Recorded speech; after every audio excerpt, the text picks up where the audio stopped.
नमस्कार, मैं हूं नरेश और आप देख रहे हैं संस्था समाचार कार्यक्रम। जी हां, आज प्रशासन और कानून के दो चेहरे जनता के सामने आ रहे हैं। एक तरफ जहां संत आशाराम जी बापू को बेल नहीं मिल पा रही है, वहीं दूसरी ओर बड़े बड़े घोटाले करने वाले राजनेताओं को बेल दे दी जा रही है। चाहे आतंकवादी हो, उनको वीआईपी सुविधाएं जेलों में मिल जाती हैं, या फिर कोई भी घोटाला करने वाले राजनेता हो, या बात करें हथियारों की तस्करी करने वाले कुछ लोगों की, जिन्हें आज जनता आम रूप से जानती है, उनको बेल दे दी जाती है, पैरोल पर छोड़ दिया जाता है। परंतु संत आशाराम जी बापू एक 75 वर्षीय बुजुर्ग संत हैं, उनको 4.5 महीने से बेल तक भी नहीं दी जा रही है। आखिर क्या कारण हो सकता है इसके पीछे, ये जनता जानने को काफी उत्सुक है। हर बार बेल की सुनवाई को टाल दिया जाता है अगली तारीख पर। बार बार इस बात की मांग उठती है कि संत आशाराम जी बापू को बेल क्यों नहीं दी जा रही। इस बात को लेकर उनके समर्थकों में तो होड़ ही लग गई है। चाहे संत आशाराम जी बापू की बेल को 20 तारीख पर टाल दिया गया हो, परंतु संत आशाराम जी बापू के भक्तों ने यह ठान लिया है कि आशाराम जी बापू को बेल तो दिलाकर ही रहेंगे। इसीलिए उनके भक्तों ने आज ट्विटर पर और व्हाट्सएप पर भी मुहिम छेड़ दी है। सोशल मीडिया के थ्रू उनकी जनता और संत आशाराम बापू के भक्त भारत की जनता के साथ मिलकर आज बेल के लिए मांग कर रहे हैं। एक 75 वर्षीय बुजुर्ग संत को बिना किसी आरोप के, बिना किसी आधार के क्यों आज जेल में रखा हुआ है? आज संत आशाराम जी बापू को फंसाने का पूरा प्रयास किया जा रहा है। क्या 4 महीने में भी सरकार या कानून कोई ऐसा सबूत नहीं जुटा पाई जो संत आशाराम जी बापू के खिलाफ सच साबित हो? सारी बातें ये कहीं ना कहीं कोई सवाल छोड़ जाती हैं कि एक 75 वर्षीय बुजुर्ग संत को क्यों सताया जा रहा है। आज करोड़ों लोगों की आस्था के केंद्र बने हुए संत आशाराम जी बापू को तो सताया ही जा रहा है, परंतु उनके आश्रमों पर भी बिना वारंट के छापे मारे जा रहे हैं। उनके भक्तों पर जितना अत्याचार हो रहा है, उनको प्रताड़ित किया जा रहा है, वो शायद ही कहीं देखने को मिला हो। पूरे विश्व का रिकॉर्ड टूट जाता है। ऐसे लाखों की संख्या में आज संत आशाराम बापू के अनुयायी हैं। इतना ही नहीं, भारत की पूरी जनता मिलकर आज संत आशाराम जी बापू की रिहाई को लेकर मांग कर रही है, परंतु मौन रैलियां करते हुए, मौन धरने करते हुए शांतिपूर्वक मांग कर रहे साधकों पर भी पुलिस और प्रशासन द्वारा लाठियां भांजी जा रही है। ये कहां का न्याय है? दिल्ली की पार्लियामेंट स्ट्रीट थाने के बाहर और अंदर संत आशाराम बापू के समर्थकों पर दिल्ली पुलिस ने जमकर लाठियां भांजी। यहां तक कि दिल्ली पुलिस ने महिला और बच्चों को भी नहीं बख्शा, जिसके चलते कई समर्थक गंभीर रूप से जख्मी हुए हैं। जबकि दूसरी ओर मामले को लगातार कवर कर रहे सुदर्शन न्यूज के संवाददाता के साथ दिल्ली पुलिस ने बदसलूकी की और कवरेज को रोकने का भी असफल प्रयास किया है। क्योंकि we are the devotee of our guru. जो इतनी ज्यादा प्रॉब्लम आज दिल्ली पुलिस का हमको देखने को मिला है, इतना गंदा चेहरा दिल्ली पुलिस ऐसी है, ये हम कभी सोच भी नहीं सकते थे। लेडीज के लिए टॉयलेट्स बंद, पानी की सप्लाई बंद, सब चीजें बंद कर दी गई। इवन किसी के फोन स्विच ऑफ है, स्विचिंग बोर्ड्स तक के लिए मना कर दिया गया, कोई यहाँ पे फोन चार्ज नहीं करेगा। ये क्यों किया कि ताकि हम बाहर से कॉन्टैक्ट ना कर पाए। सबके फोन डेड पड़े थे, छोटे छोटे बच्चे अंदर थे, दे वर क्राइंग कि हमको भूख लग रही है, बाहर जाने नहीं दे रहे थे। जो बाहर जाएगा वो वापस नहीं आ सकता। रात को लाइट्स बंद करके लाठी चार्ज किया गया है, इतना बुरा हाल किया है। खाना नहीं दिया गया, पानी बंद करवा दिया। जो बाहर से लोग पानी के पैकेट्स लेके आ रहे थे, उनको पानी बंद करवा दिया गया। की बात किया, मेरी कुछ पुलिस वालों से बात हुई, उनका कहना था कि वहाँ महिला पुलिस कांस्टेबल थी। आज ही हमारे चैनल से खास बात मैं उस सवाल पे आऊंगा, लेकिन जिस तरीके डीसीपी का कहना था कि वहाँ पे महिला पुलिस कांस्टेबल थी, उसके बारे में बताइए, सच्चाई बताइए। क्या वहाँ पे कोई महिला पुलिस कांस्टेबल? कोई महिला कांस्टेबल नहीं थी, सब बाहर थे। यहाँ पे कोई नहीं आया। हार के मजबूरी में लोगों ने एक तिरपाल उठाया ताकि हम किसी तरह लोगों की मदद कर पाए। तिरपाल उठा के ऊपर दिल्ली पुलिस के कांस्टेबल खड़े हुए थे और लेडीज को नीचे टॉयलेट्स करते हुए देख रहे थे। This is very very shameful thing for our Delhi government plus Delhi police. Shame on you. शिकायतें बहुत है, सीधे तौर पर आरोप दिल्ली पुलिस पे लगाए जा रहे हैं और प्रशासन पे लगाया जा रहा है। किस तरीके से महिलाओं को जो है प्रशासित किया जा रहा है। देखिए, जानकारी के लिए मैं आपको बता दूं प्रियंका कि ये जब भी कोई आंदोलन होता है तो दिल्ली पुलिस की तरफ से सब तरह की व्यवस्थाएं कराई जाती है, पानी की, शौचालय की, लेकिन पानी के नाम पर खाली टंकियां वहां थी और शौचालय के नाम पर ताले लटके हुए थे। तो सीधे तौर पर आप देख सकते हैं कि किस तरह का प्रेशर है। जिस तरीके से बाबा के जो समर्थक यहाँ मौजूद है, वो दिन रात भूखे प्यासे यहाँ बैठे उनकी रिहाई के लिए, और साफ साफ तौर पे बात इस सामने आती है कि कहीं ना कहीं षड्यंत्र किया जा रहा है। आज बेशक चैनल मत दिखाएं, सच्चाई तो बापू ने बोला है कि सामने आके रहेगी, तो लेकिन सच्चाई तो जनता को पता लग जाती है। आप बेशक बापू के लिए कुछ भी अनगणत बेफिजूल इतने बड़े, इतने देश के राष्ट्र संत के लिए ऐसा अभद्र भाषा का प्रयोग किया जा रहा है। एक कसाब के लिए भी ऐसा नहीं बोला जाता है। कितना मन में ठेस पहुंचती है। कभी ये चैनल क्यों नहीं सोचते हैं कि आप भले मुजरिम भी माने, लेकिन इंसान तो मुजरिम भी है। अगर आप मुजरिम भी मानते हैं तो बापू के साथ इस प्रकार से अभद्र व्यवहार, इतनी अभद्र भाषा का प्रयोग, आप सच्चाई नहीं छुप सकती है भाई। कितना भी प्रयोग करे, कितना राज सत्ता करे, प्रशासन करे, दिल्ली पुलिस करे, जोधपुर पुलिस करे, कितने और ले आइए, लेकिन सच्चाई तो सामने आके रहेगी कि बापू पाक साफ है, निर्दोष है। फिर भी हमें कानून प्रक्रिया पे पूरा भरोसा है। चलिए, आपको कानून प्रक्रिया पर भी पूरा भरोसा है। कानून से बढ़कर कोई नहीं है। कानून को अपना कार्य करने दीजिए। और हम, अगर हमें ठेस पहुंच रही है, हमारे बापू निर्दोष हैं, हमें शांतिपूर्ण प्रदर्शन जंतर मंतर में हमेशा होता है, हमें क्यों हटाया जा रहा है? हम क्या कर रहे हैं? ना हम तोड़फोड़ कर रहे हैं। दिल्ली पुलिस के मंदिर मार्ग थाने में बैठ के गिरफ्तारियां दे रहे हैं, वहां बैठे हैं, कोई स्टोन पेल्टिंग नहीं कर रहे, कोई सरकारी उससे छेड़छाड़ नहीं कर रहे, आराम से बैठे हैं। आश्रम वाले हमें खाना दे रहे हैं, हम खाना खा रहे हैं, पतीले गिराए जा रहे हैं, टॉयलेट नहीं करने दिया जा रहा, टॉयलेट को ताला लगाया जा रहा है। ये कहां बैठे हैं ह्यूमन राइट्स वाले? क्यों? मतलब ठीक है, एंटी बापू है, क्या एंटी फॉलोअर्स भी हैं? फॉलोअर्स है तो हम क्या इंसान नहीं है? हमारे से ऐसा व्यवहार किया जा रहा है, किस लिए? पानी भी बंद कर दिया गया, वहां पानी बंद कर दिया गया, टॉयलेट नहीं करने दिया जा रहा। एक मुजरिम को भी ये हक होता है कि टॉयलेट कर। इस बात को लेकर जन सामान्य में भी आक्रोश बढ़ता जा रहा है। जगह जगह संत आशाराम जी बापू की रिहाई को लेकर मांग तेज हो गई है। जनता का वो आक्रोश देखने को मिला 12 जनवरी दिल्ली में। वहां पर एक विशाल रैली करके संत आशाराम जी बापू को भारत के बड़े युवा वर्ग ने पूरा समर्थन दिया। वहां पर लाखों की संख्या में युवा वर्ग एकत्रित हुआ था और सबकी यही मांग थी कि संत आशाराम जी बापू को रिहा क्यों नहीं किया जा रहा। अब सवाल यह उठता है कि कानून एक 75 वर्षीय निर्दोष संत को बेल देकर अपना विश्वसनीय स्थान जनता के मन में बना पाता है या नहीं। आखिर सारी सच्चाई जानते हुए भी भारत का चौथा स्तंभ कहा जाने वाला मीडिया या फिर सच दिखाने का दावा करने वाला मीडिया आज चुप क्यों है? आइए जानते हैं संत आशाराम जी बापू की प्रवक्ता नीलम दुबे ने क्या कहा इस बारे में। नमस्कार नीलम जी, आपका स्वागत है मंगलमय चैनल पर। आपकी मेरी आवाज सुन रहे हैं नीलम जी? जी, मैं सुन रही हूँ आपकी आवाज। जी नीलम जी, आप आश्रम की प्रवक्ता रही हैं और कहा जा रहा है कि आश्रम के लोगों को धमकियां दी जाती हैं, आश्रम के लोगों को किसी दबाव में रखा जाता है, और ये भी कहा जा रहा है कि अभी चैनलों के माध्यम से कि संत श्री आशाराम जी आश्रम में रहने वाले लड़के लड़कियां, वो लोग को प्रेशराइज करके आश्रम में रखा जाता है। तो इस बारे में आपका क्या कहना है? नरेश जी, आप दो बातें बोली। एक बात कि आश्रम के लोग धमकी देते हैं, ऐसा बिल्कुल भी नहीं है। धमकी तो बल्कि आश्रम में एक फैक्स के जरिए आई थी।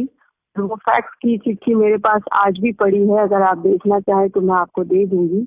अमृत प्रजापति वैद्य ने हमें बहुत पहले आश्रम में एक धमकी वाला खत भेजा था और उसने उस खत में ये भी लिखा था कि अगर आप 50 करोड़ की फिरौती हमें नहीं देंगे तो हमने बापू आसाराम आपके खिलाफ बहुत सारे झूठे केस तैयार कर रखे हैं, बहुत सारी लड़कियां तैयार कर रखी हैं, आपको झूठे केस में फंसा देंगे।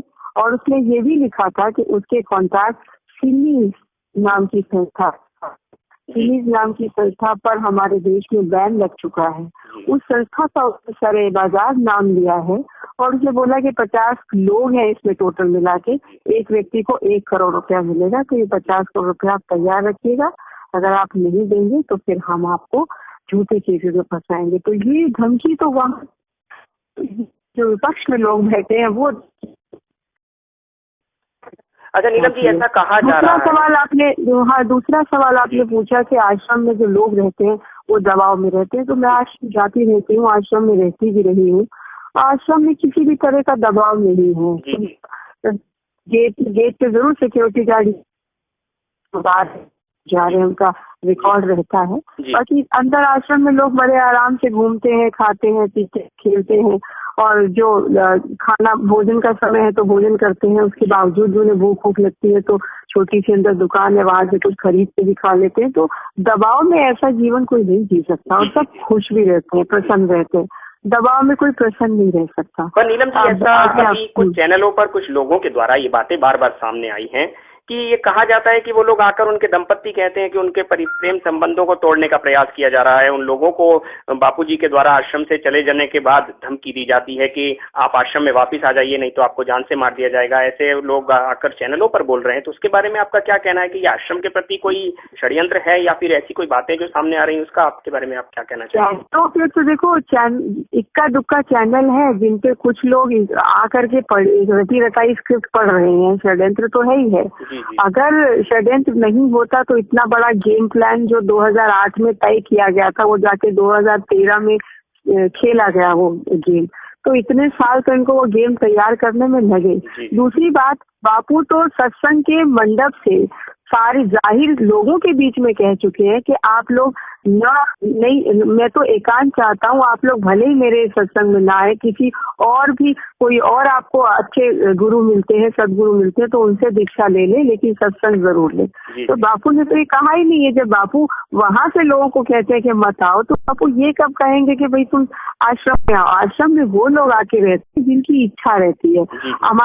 मैं ऐसे कई लोगों को जानती हूँ जो अपना जीवन समर्पित करना चाहते थे, बापू के आसपास घूमते थे कि बापू हमें समर्पित होना है, हमें समर्पित होना, और बड़ी बड़ी मल्टीनेशनल कंपनी में काम कर रहे हैं, बड़ी पोस्ट पे हैं। बापू ने बोला नहीं, मुझे जरूरत नहीं है, जिस दिन तुम्हें तुम्हारा भाग्य होगा उस दिन भले आना, अभी समर्पित होने की जरूरत नहीं है। मैं तो ऐसे एग्जाम्पल देख चुकी हूँ, और ऐसे एग्जाम्पल आपको जितने देखने उतने हम आपको गिनवा देते हैं।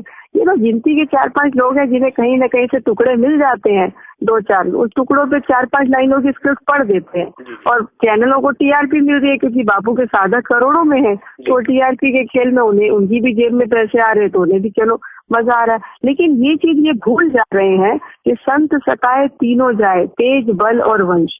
आप प्रत्यक्ष रूप में या परोक्ष रूप में जैसे भी संत को सताने में मदद करते हो, आपको कहीं न कहीं वो कीमत भगवान चुकाने के लिए मजबूर करेगा, और वो कीमत लेगा। प्रकृति जब इसका हिसाब किताब मांगेगी तो ये कहाँ से देगी? न तो तब चैनल वाला मदद कर पाएगा, न कोई प्रशासन।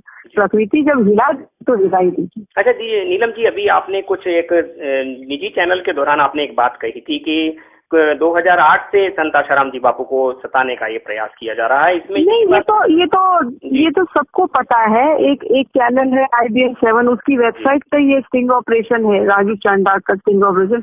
उसमें मुझे किसी रिपोर्टर ने फोन करके बोला कि मैडम ये जो कुछ हो रहा है, ये तो ये व्यक्ति बोल रहा है। मैंने कहा जब ये बोल रहा है तो तुम क्यों नहीं दिखा रहे? तो उसने बोला कि मैडम हमारे भी ऊपर तो लोग बैठे हैं और उनके कहीं न कहीं साठगांठ होंगे, इसलिए हमारी मजबूरी है। लेकिन ये जो कह रहा है वही कुछ हो रहा है। तो मैं वही बता रही हूँ, 2008 में उसने किया था, और जो शब्द कहे उसने खुलेआम ये बात कही है कि कई जजेस को उसने खरीद रखा है, कई पॉलिटिशियन के दौरान उसने खरीद रखा है।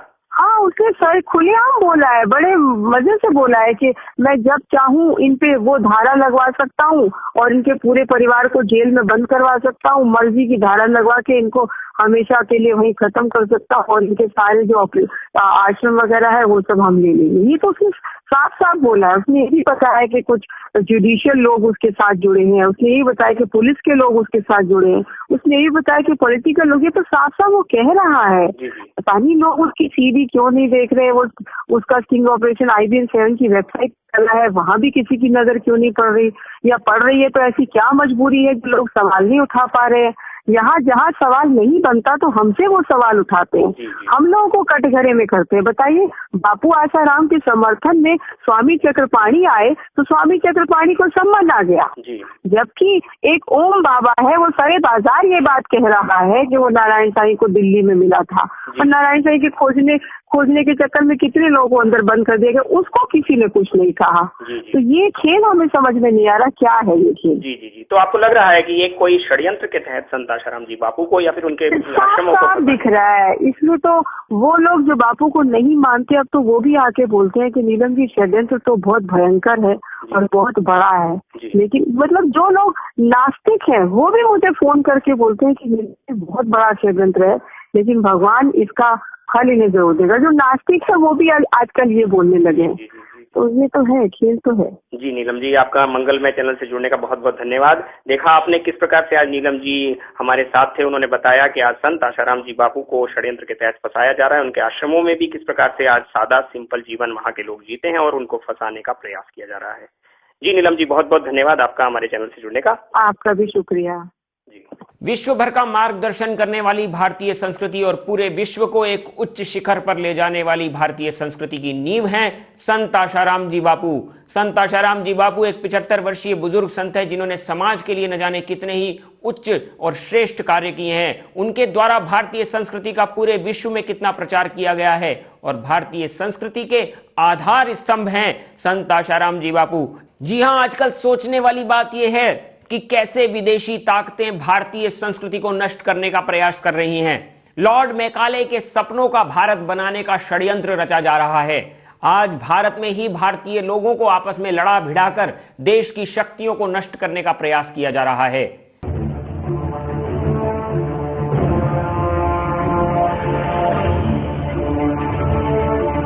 चाय पीने से किडनी, पेट, लीवर, आंतों और दिमाग को काफी नुकसान होता है, सब जानते हैं, लेकिन मानता कौन है?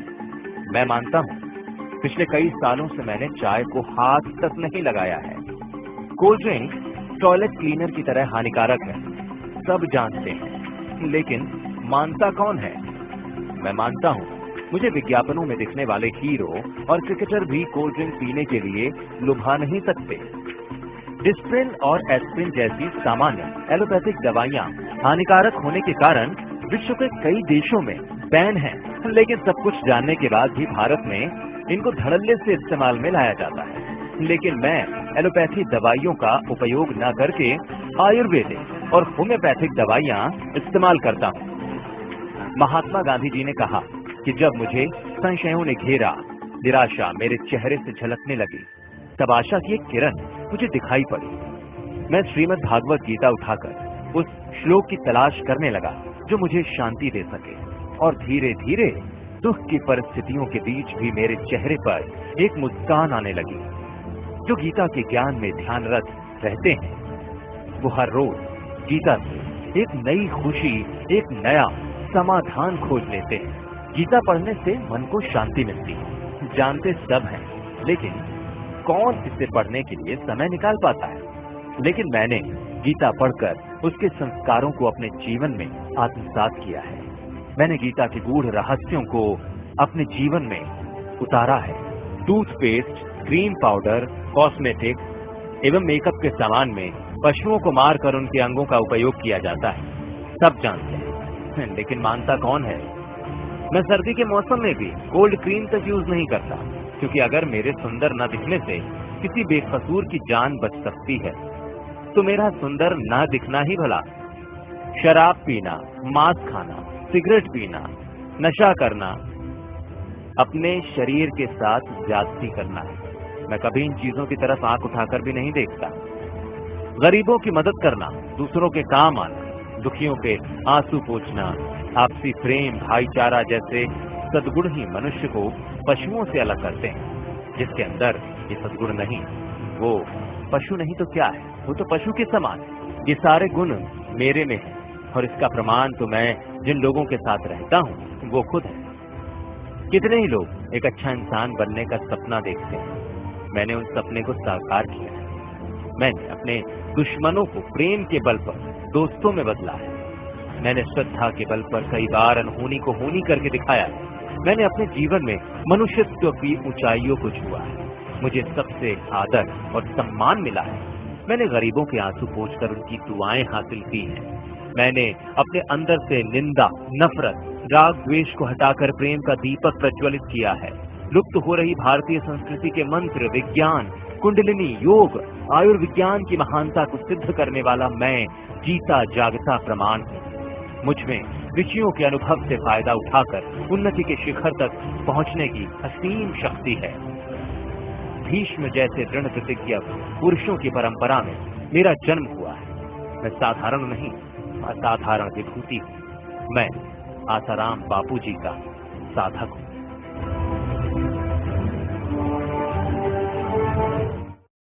चाहे मीडिया प्रसारण माध्यम हो या फिर कुछ और लोग, आज संत आशाराम जी बापू जैसे संतों को फंसाने का प्रयास किया जा रहा है।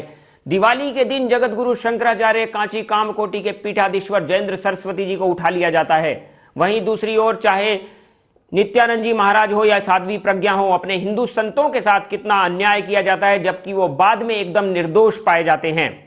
संत आशाराम जी बापू द्वारा दुनिया भर में एक सबसे बड़ी पहल की गई मातृ पितृ पूजन और बाल संस्कार केंद्रों के द्वारा देश को उन्नत करने की, देश की संस्कृति को बचाने के लिए एक सबसे बड़ी पहल ने शायद विदेशी ताकतों के आगे मुंह तोड़ जवाब दिया। इसीलिए संत आशाराम जी बापू को आज टारगेट बनाया जा रहा है। इसी में से सारस्वती मंत्र के द्वारा और बाल संस्कार में आने के द्वारा कितने लोगों को लाभ हुआ है और उनको कितनी उन्नति का महसूस हुई है, ये बात देखने को मिली। बापूजी के अनेकों ऐसे बच्चे हैं जिनको बापूजी द्वारा सारस्वती मंत्र की दीक्षा से न जाने कितने ही लाभ हुए हैं। मैंने परम पूज्य संत श्री आशाराम जी बापूजी से 22 जून 2010 को सारस्वती मंत्र दीक्षा ग्रहण की थी। उसी के नियमित जब से मुझे बहुत लाभ हुआ। उसके निरंतर जप करते रहने से मैंने Panipat institute of engineering and technology की स्कॉलरशिप प्रतियोगिता में भाग लिया। उसमें पूरे हरियाणा के 50,000 बच्चों ने भाग लिया, जिसमें से मैंने प्रथम स्थान प्राप्त किया। मैंने कभी सोचा भी नहीं था कि मैं इस स्थान तक कोई पहुंच पाऊंगी, कि ये सब परम पूज्य बापूजी की कृपा और उनके सारस्वती मंत्र की देन है और उन्हीं से मुझे मिला है। और इन्हीं की कृपा से मुझे होंडा एविएटर मिली है, दूसरा एक सोनाटा घड़ी जो हाथ पे बांधी हुई है मैंने, और 1,89,000 का चेक मिला है।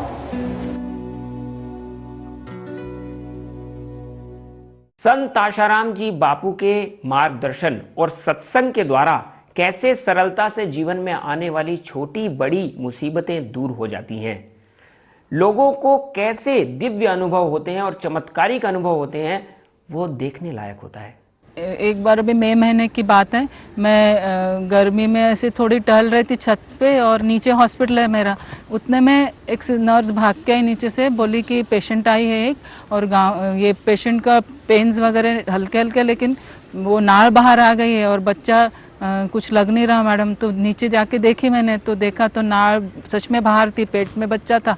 और ऐसे टाइम में ये लाखों में एक आध केस ऐसा होता है, तो ऐसे टाइम में अंदर देखा नाड़ को हाथ लगा के तो उसमें जीव नहीं था। तो मैंने बोला बच्चा मर गया है, पेशेंट को समझाया कि ये बच्चा मर गया है। और अभी वो एकदम डर गई कि मैडम जल्दी सीजर करो, मेरे को मेरे बच्चे को बचाओ। मैंने बोला नहीं, और मेरे ऑपरेशन थिएटर में लेबर रूम में सारी जगह बापू के फोटो लगे हुए हैं।